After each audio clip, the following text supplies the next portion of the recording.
someone waits for me.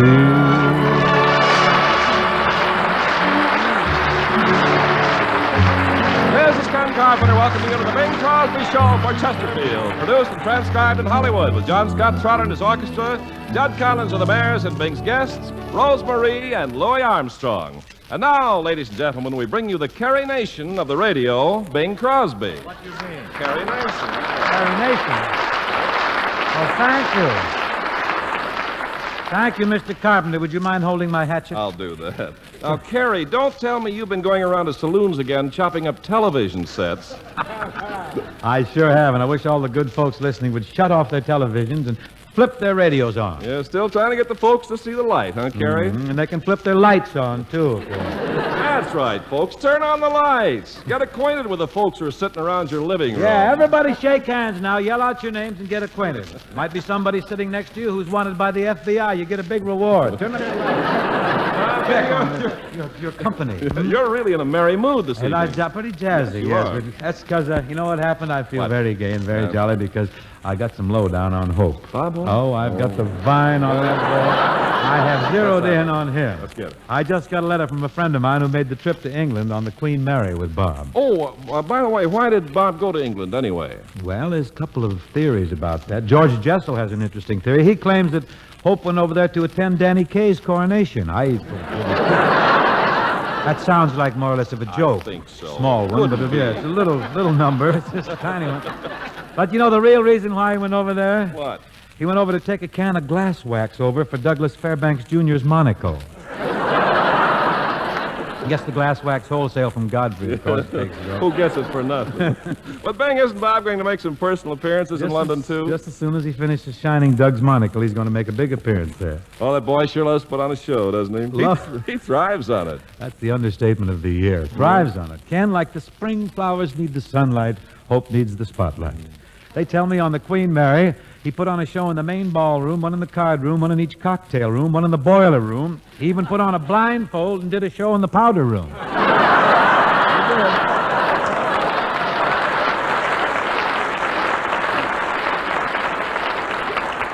Well, I'll say one thing for Bob. He fits in anywhere.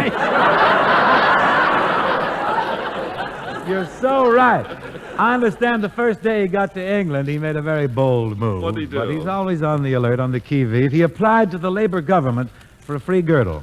You mean to say the Labor government gives free girdles? Yes, they do, but what goes in them, you got to get for yourself. Well, that's the trouble with those utopian schemes. The human element slips in. Never practical, no. You know, Bing, I wouldn't be surprised if Bob were knighted over there. Oh, get out. Oh, Knighted? it might be, yes. Wouldn't it be wonderful if he received the Order of the Garter? Certainly, you could pin it on the girdle. I want to tell you one thing, Ken. If he ever receives the garter, it'll be tossed at him in a burlesque show or something for whistling and applause over and above the line of duty. Stout fellow. Thank you. Carry on. Well, you know how enthusiastic Bob is. Yes, who knows better than I. But, Ken, let's drop Roving Rob and get on to the opening number, which deals with another of the roving kinds. That old, salty old sea chanty that is currently intriguing the folks. Quite a hit. John Scott, avast.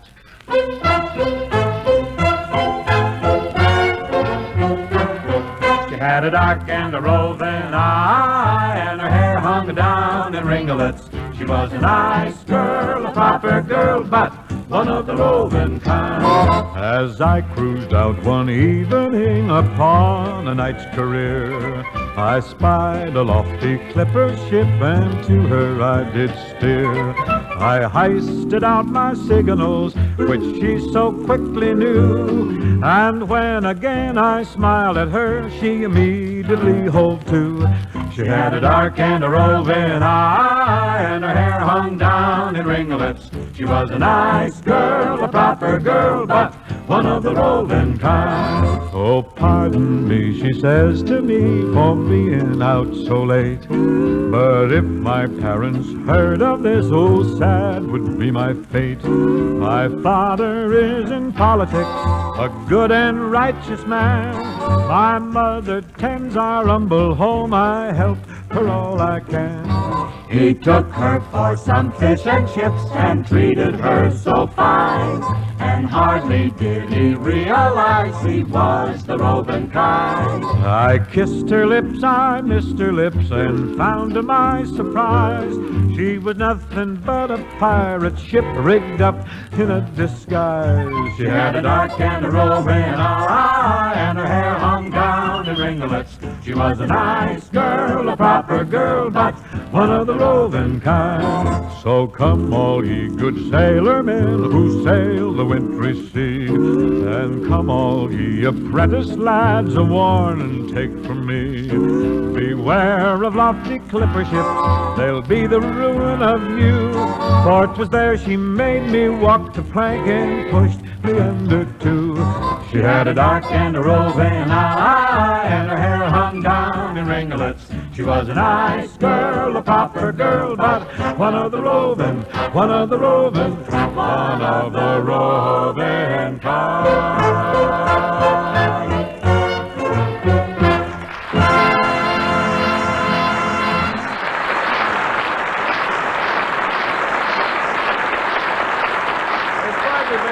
Nice to have you aboard, kid.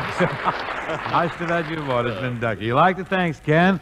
What's next on the docket now? Well, I guess this is the season's biggest ballad. I can't let spring turn into summer without giving it one more belt. If they made me a king, I'd be but a slave to you. If I had everything, I'd still be a slave to you. If I ruled the night, stars and moon so bright, still I'd turn for light to you. If the world to me bowed, yet humbly I'd plead to you. If my friends were a crowd, I'd turn in my need to you. If I ruled the earth, what would life be worth if I hadn't the right to you?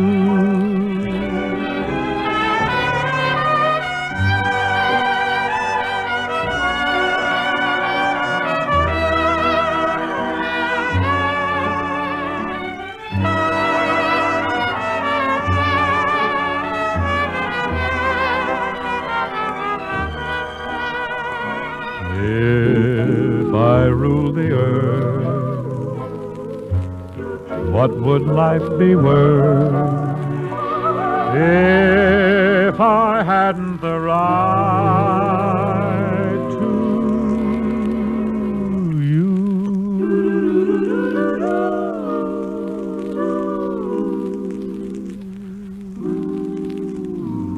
Finish yet, will you?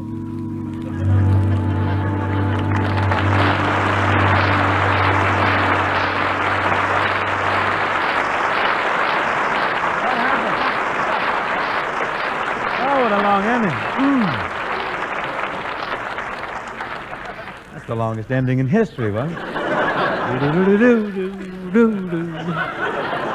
Thank you very much anyhow, kids. Ladies and gentlemen, our first guest for this evening is a very charming young lady.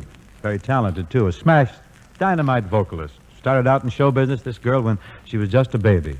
And as baby Rose Marie, she was a great hit with her singing and her impersonations on the radio. She's grown up now, and recently she's been doing some fine work on that medium called television. Folks, here's Rose Marie.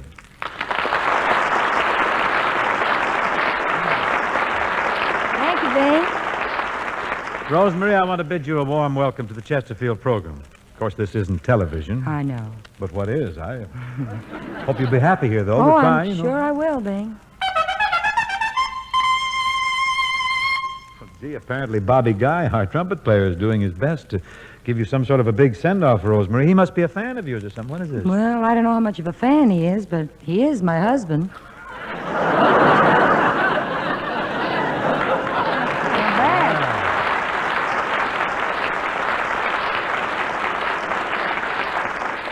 see what happens? I gave him a solo in If, and it went to his head. He wants to play all through. It's nice to have a cornet player in the family. I wouldn't be without one. Have a guy can blast a hot chorus for you once in a while. You know something, Rose Marie? It seems like only yesterday to me that you were just a baby working in show business. Hard for me to believe that you've grown up. Well, kids grow up. I know. I got them growing up all around me. But you must have started pretty early, huh? That's right, Bing. I started singing professionally when I was 3 years old. Think of that. And I retired when I was 5 years old. Oh, those were the days. You could put something away then, couldn't you? Wasn't only that, Bing. You know, I did have to go to school. Oh, of course, that's right. Gosh, imagine being in show business and a big hit, then you retire and enter the first grade.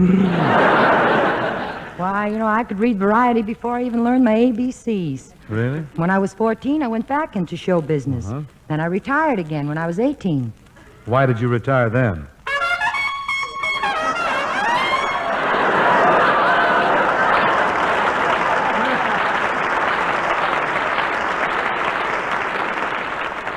I never heard him play better.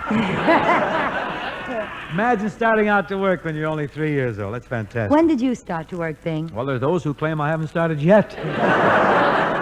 What are you going to sing tonight, Rose Marie? Well, I thought maybe I'd do a little bit of My Blue Heaven. Oh, I love Can that I go tune. for it? I love it. I'm sure you'll have no trouble with Mr. Trotter's orchestra, especially in the trumpet department. Watch.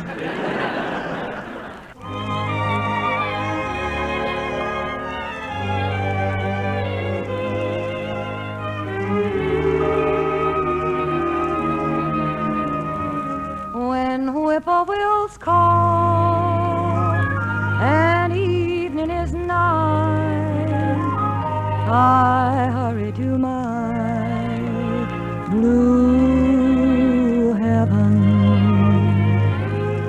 Turn to the right, there's a little white line, will lead you to my blue heaven. You'll see a smiling face, a fireplace, a cozy room, a little nest that's nestled right where the roses bloom. Just Molly and me, and the baby makes 3. We are so happy in our blue heaven. Well, all the whippoorwills call, and the evening is nigh. I kinda hurry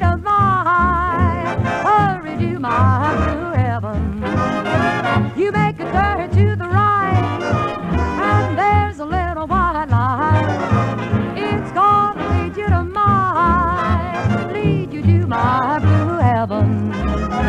You'll see a smiling face, what a fireplace, a cozy room, a little nestle that's a nestled where the little roses bloom, because it's Molly and the baby makes 3. We're kinda happy in our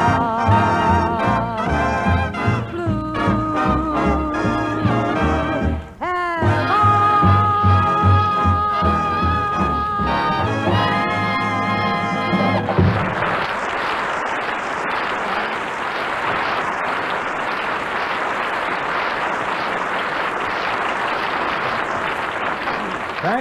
Thank you, Rose Marie. Gee, that was great. That really come on. Fine. Now, folks, here's a fellow who's guested on this show many, many times. One of the real giants of popular American music. A fellow who I think has no equal or no duplicate. Louis Satchmo Armstrong. Hello, Daddy. How's things at the Tiffany Club? Oh, Got it she's moving, jumping. walking? She's jumping, Look, Daddy. what are you going to do for us tonight, Lou? Well, I really don't know. I haven't given it thought much yet. You haven't given it much thought. Well, we don't No. want to crowd you, but you're going to think of something, ain't you? Well, I see some pretty clever cats there in the Let's band see who we back got there. back there. Yes. Well, here we we're go. bound to stumble on something, if I get with them there. Certainly the program for it, Lou. And this is the place, all right. Well, you get those cats stumbling around on something, and I'll just sort of back away. Okay, Daddy. You ready? Cats. Brother Trotter? Are you ready, starter? Where you gonna play it? I'll get over here with the cats, eh? Sunny side on the street. Sunny side of the street is over yonder. Ready, Lil?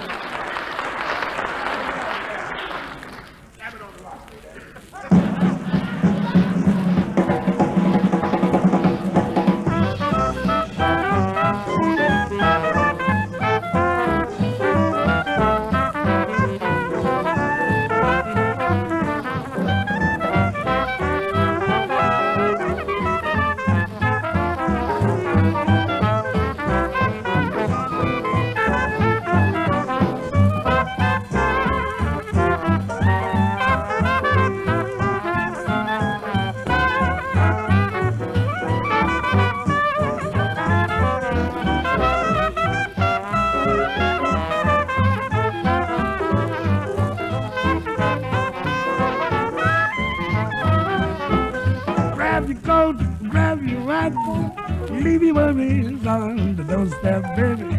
Just direct your feet on the sunny side of the street. Can't you hear that bit of band? The happy tune yourself, baby. Life could be so sweet. Oh, the I used to walk in shoes, baby. Blues on red. Now, mama, I'm not the man. Papa, don't tease better today. I never ever said I'll be the get your planet mad and mad knots and beat up your old shelves.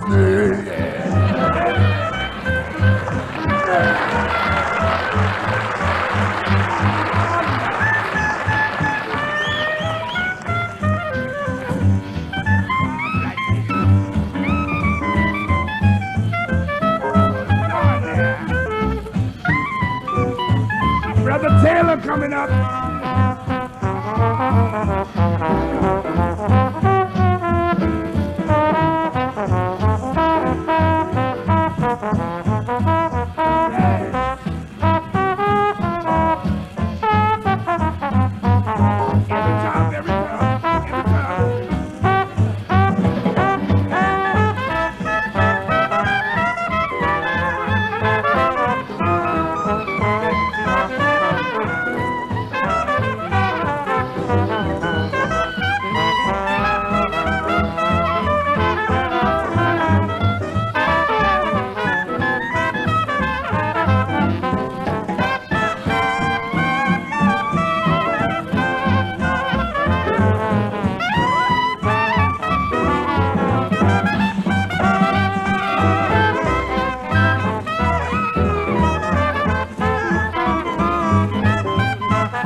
Hey, Louis, you know, Jumping, Papa. you know the fella who wrote that song, that melody, Jimmy McHugh, you've just made him very happy. Jimmy McHugh? Yeah, I don't know about the guy who wrote the words. He's going to be a little... That's my man. The melody writer's going to love you. And folks, the clever cats that Louis mentioned in there with him, supporting him, were Matty Matlock on the clarinet, and Johnny Sayre on the drums, Phil Stevens on the bass, Perry Bodkin on the guitar, Mel Hankey piano, Bill Taylor on the trombone, and Jack Cheney on the tenor. Say, Louis. Yeah, Papa. You know Nick Kenny? Of course you do. You know Nick, the bard of the New York Mirror, the poet laureate of Rockingham Park. He's written a new song, he and his brother Charles. It's called a thing called Gone Fishing. Well, I hope it's cat's fish. Don't mention any kind of fish you want. It's not specific, just any old kind of fish. But my point is, Satch, that this is sort of a lazy, drowsy, easygoing song about a fellow who hates work. All he wants to do is go fishing. Well, is this song dedicated to you, Daddy? No, I think Nick had you in mind when he wrote it. Well, I don't object to going fishing as long as I don't have to walk uphill. That's all that's out of it. There you go. I told you this song was about you. Well, I ain't lazy. I'm just blessed with a lack of ambition, that's all. What do you mean you ain't lazy? Why is it then that every time I stop by your ranch, I can never find you? Oh, that isn't a ranch, Daddy. No? No, I just raised a few fryers on the thing. That's all. And you sure know how to fry 'em, too. That's if I ever can find you home. But how come you can't find me? I'll tell you why I can't find you. Every time I go out to your place, you gone fishing. How do you know? There's a sign upon your door. Gone fishing. All real gone, it is. You ain't working anymore. Well, it could be, you know. There's your hoe out in the sun, where you left a row half done. You claim hoeing ain't no fun. I can prove it, though. You ain't got no ambition. Gone fishing by a shady, wady pool. Shangri-La. Really loud. I'm That's wishing what I mean. I could be that kind of fool. Shall I twist your arm? I'd say no more work for mine. Welcome to the club, Daddy. On my door I'd hang a sign, gone fishing. Instead of just a wishing.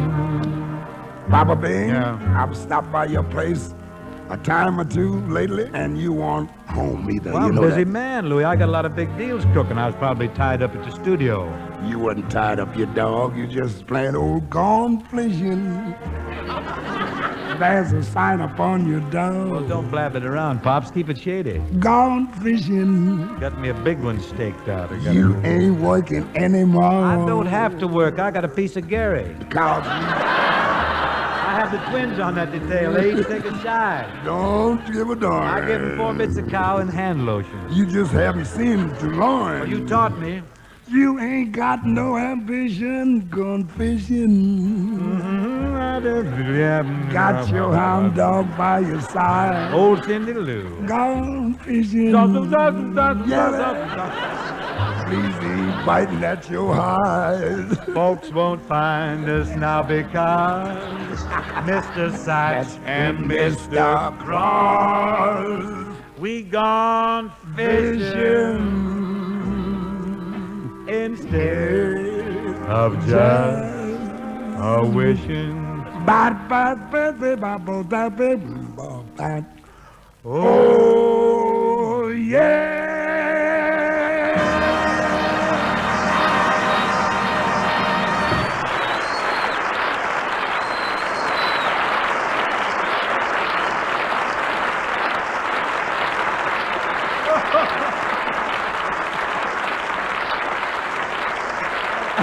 Thank you, Lou. He's a mighty man, ain't he? Man. Murderistic man, if I ever seen him. Say, Bing, don't forget, this Sunday, daylight saving time begins. That's right, isn't it? Say, do I turn the clocks ahead or an hour, or we go back an hour? I never can Oh, remember. we turn them ahead an hour. Oh, that's what I was afraid of. What do you mean, Bing? I mean, we have an hour less this week to sell Chesterfield, so let's get to selling them. Oh, you're right. Ladies and gentlemen, here's an old barrack ballad, which is respectfully dedicated to General Douglas MacArthur.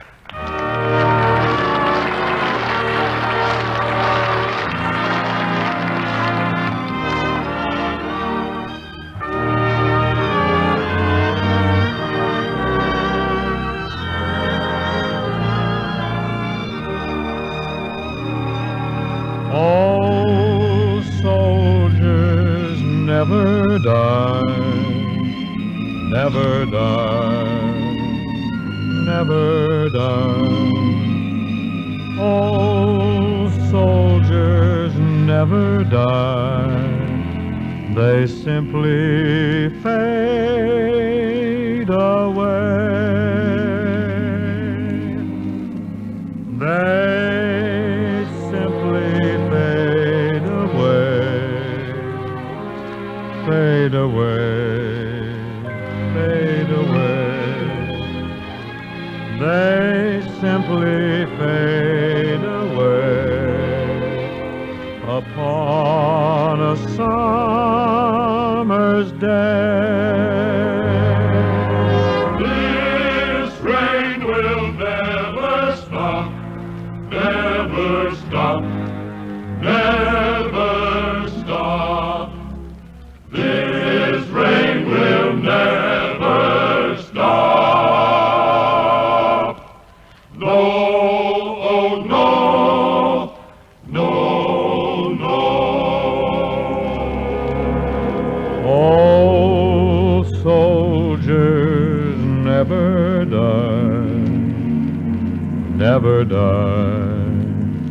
never die.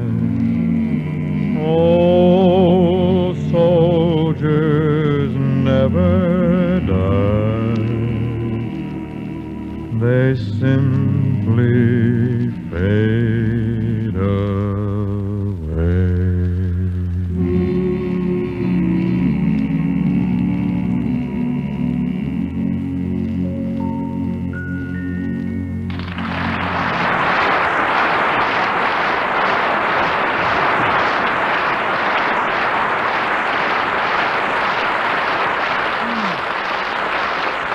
Thank you, ladies and gentlemen. And my thanks to Rose Marie and Louis Armstrong for joining us tonight. Incidentally, good luck to Rose Marie on her engagement at the Chicago Theater in Chicago. Who's with us next week, Bing? Next week, Ken, a couple of our old pals are going to be here. Our guests are going to be Mr. Bert Wheeler and Mr. Walter O'Keefe. Bert and Walter. Two fine, suave, urbane, unctuous gentlemen. See you next week for Chesterfield, folks.